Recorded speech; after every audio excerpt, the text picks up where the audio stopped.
Exercício 1. Uma partícula percorre a cúbica retorcida, cuja sua parametrização é essa que está aí, tá? R de t igual a t ao quadrado, t ao cubo, com t variando de 0 a 1. Calcule o trabalho total realizado se o movimento foi causado pelo campo de forças, dado por essa expressão, tá aqui, ó. Suponha que o arco seja medido em metros e a força em newtons. Então, preciso calcular o trabalho realizado por esse campo, ao qual a nossa curva, ao qual ele desenvolve esse trabalho, é uma cúbica retorcida.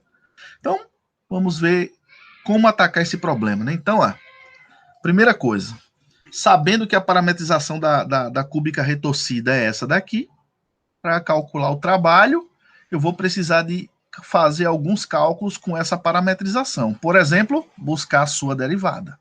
Então, a derivada dessa função vetorial, ela é a derivada da primeira componente, derivada de t dá 1, a derivada da segunda componente, derivada de t ao quadrado dá 2t, derivada da terceira componente, derivada de t ao cubo é 3t ao quadrado. Então, sua derivada está aqui, guarda essa informação, porque eu vou precisar dela na hora de colocar na definição de trabalho. Bom, o campo que foi dado para a gente trabalhar é esse aqui. E eu vou precisar fazer a composição, do campo com a parametrização. Então, a parametrização está aqui, ou seja, eu vou chamar esse carinha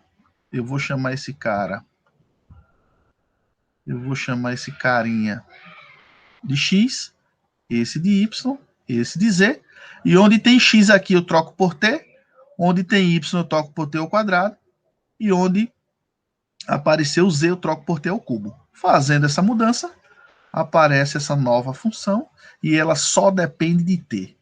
Para que eu fiz isso, professor? E isso é importante, e isso é importante. Por que eu fiz isso?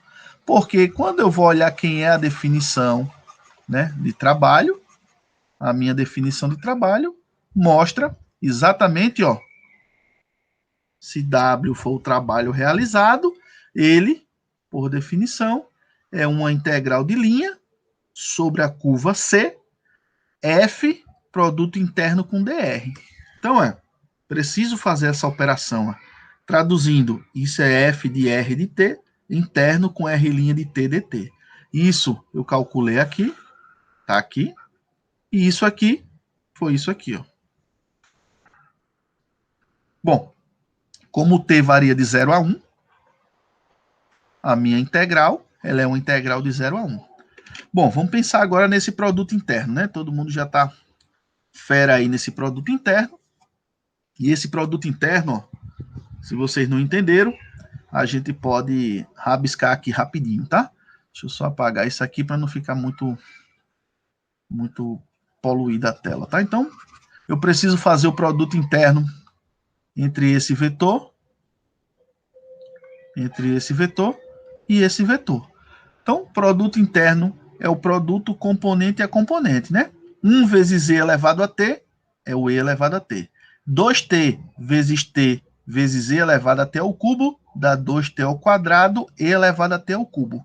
3t ao quadrado vezes t seno de π t à quarta é a mesma coisa que 3t ao cubo seno de π t à quarta, tá? Então, fazendo esse produto interno, não copiei ele aí, porque é coisa que a gente já sabe fazer, eu já coloquei o resultado, tá?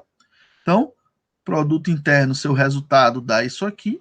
Será que eu posso melhorar alguma coisa? Não dá, professor, já simplificou até onde dava para fazer. Então, agora é calcular essa integral. Ao calcular essa integral, uma antiderivada de e elevado a t é o próprio e elevado a t.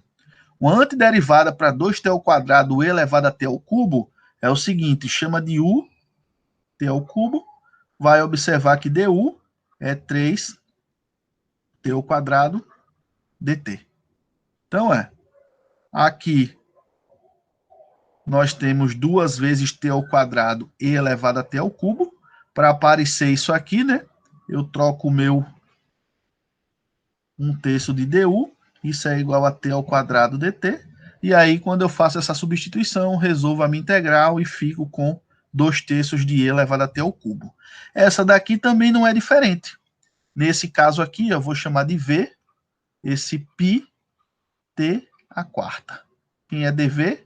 Olha, dV é 4π vezes T ao cubo dt. Olha, o T ao cubo apareceu aqui, ó. Então, eu faço isso da seguinte forma. 1 sobre 4π dV, isso é igual a T ao cubo dt. Então, novamente, isso sai por uma substituição. A integral do seno de U, du, é o cosseno de U, menos o cosseno de U. Quando eu substituo isso aqui, ó, vai aparecer exatamente o que está aqui, tá? Vai com mais calma aí no cantinho do papel e abre essas continhas que elas, praticamente é isso que eu fiz aqui.